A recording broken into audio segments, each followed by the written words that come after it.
Wonderful people, viewers and subscribers, so welcome back again. This is the BVI Channel 1.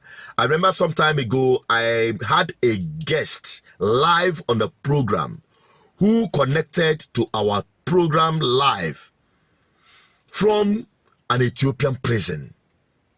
He lamented about the way Nigerians are being killed across different prisons, not just in Ethiopia, but in various countries. Present condition of Nigerians in the Ethiopian Kaliti prison is very disturbing. According to a report reaching us from a 40-year-old Nigerian inmate with name withheld presently in the Ethiopian Kaliti prison, a lot of innocent Nigerians are currently being held in captive in the prison and are going through the worst treatment any human can go through. He stated that over 200 Nigerians are presently in the Kaliti prison suffering from severe illnesses and conditions due to the severe punishment meted on them by the prison officers. He narrated further that other challenges includes overcrowding, poor sanitation, poor feeding, zero medicals, and several other factors. The inmate further stated that they are made to feed once daily on little poor grains provided, and that inmates are sometimes forcefully given injections containing substances that will eventually take their life. Several inmates have lost their lives due to the kind of treatments and punishments always meted on them. A Nigerian woman identified as Chizoba Favor Eze lost her life on the 12th of March 2023 after suffering from punishment given to her by the prison officers. She was punished until she lost her life, and her lifeless body was abandoned in detention for several days. And up till now, the deceased body is still in the mortuary. According to the 40-year-old Nigerian presently in the Kaliti prison, Nigerians presently in the prison consist of people mainly from Agbo in Delta States, Edo States, Benue, Igbo, Plateau, and Yorubas, and that most of them were held on transit and dumped in the prison without any fair trial. He further narrated that 2 Nigerians from Agbo in Delta State are now presently suffering from instability, while some others are having kidney and eye problems. The Nigerian ambassador to Ethiopia was said to have been contacted severally, but nothing fruitful has ever come out of it. Ethiopia has a history of political instability, and their criminal justice system has been criticized for lack of transparency and fair trial. I want to bring you good news because someone has taken up the case. I mean the right person, Victor Umeh. Senator Victor Umeh said the public hearing followed a motion sponsored on the floor of the Senate about the 250 Nigerians being detained in Ethiopia prisons and were malnourished. The Senate referred the matter to the Committee on Diaspora to investigate. Senator Victor Umeh said the committee had to invite the chairman, Nigeria Diaspora Commission, Mrs. Abike Dabere-Rewa, to explain alongside the killing of a master degree student in nursing, led Chukwu Neke, in Philippines by Chinese nationals working there. Senator Victor Umeh said the committee must get to the bottom of the murder to ensure justice is served on those who committed the murder. So it is the government of Philippines that will be in full charge of the matter, and they are the people that will ensure that justice is done. What we are demanding for at this stage is for the Philippine government to prosecute the people who were involved in the murder of this innocent Nigerian. So then the people will now know that you cannot toy with other people's lives, particularly killing a Nigerian. Any place a Nigerian that is innocent is killed outside Nigeria, my committee and the NIDCON will move in.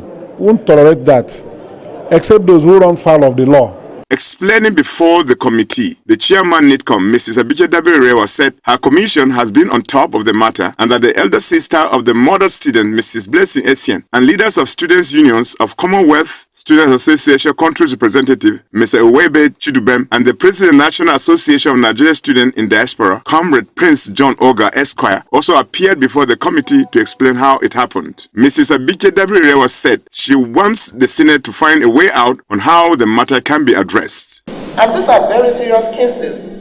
It's about the work. I mean, we need to do something to help the family bring about closure.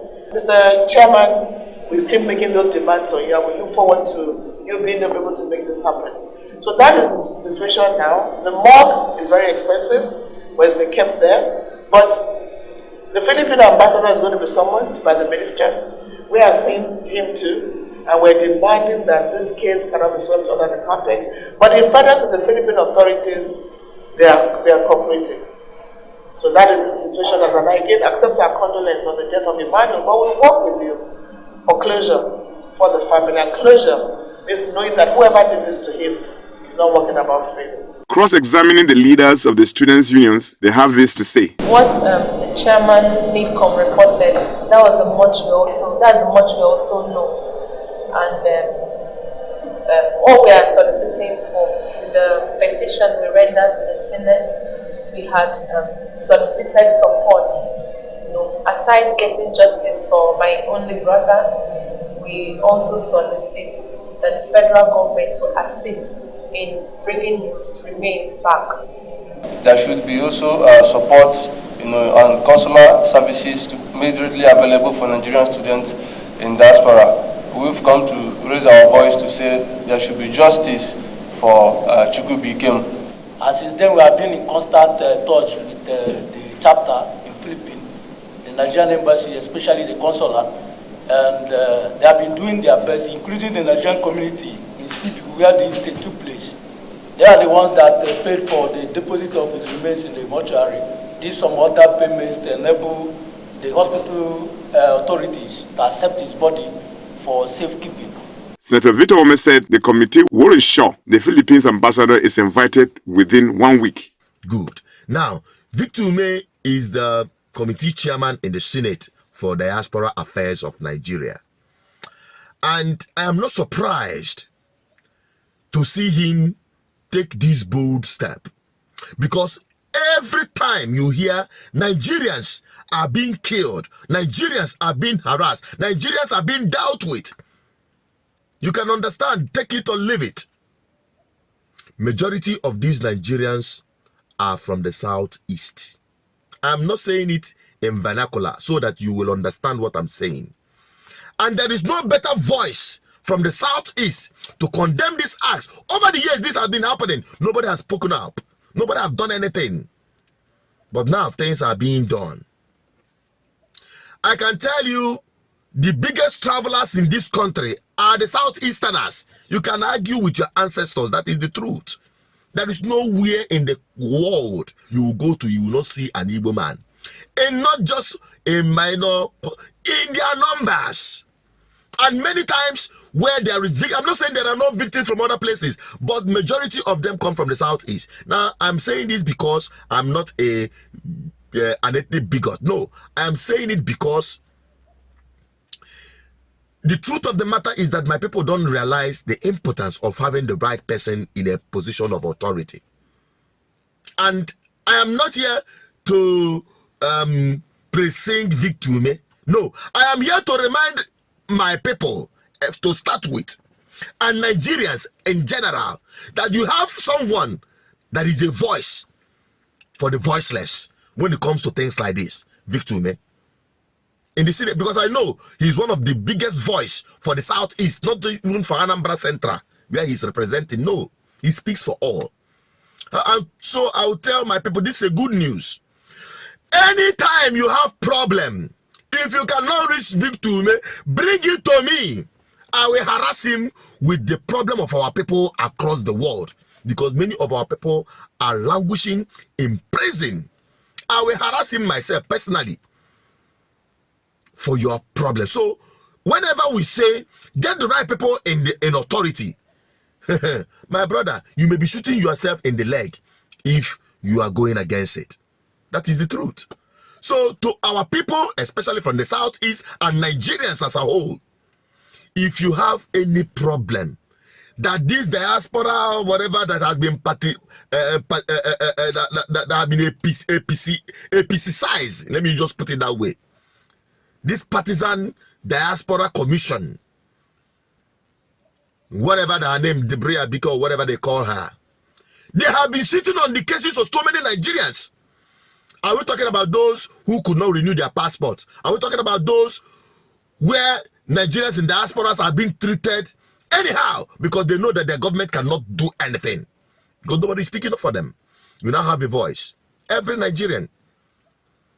My people especially, I keep hammering it because I know many of you are watching. If you have problem in diaspora because you are a Nigerian, forward it to me if you cannot reach them. Let us harass them and get your problem solved. That is why you need to have people, the right people, in position of authority. So take this video, share it to whomever it concern. My own is to be here, to be your voice and your link for good governance. That is just my own commitment on this platform, and I hope the little effort I'll put in will help many of you out there. Bye bye for now. Don't forget to subscribe for more videos and drop your comment and share this video as well to everyone.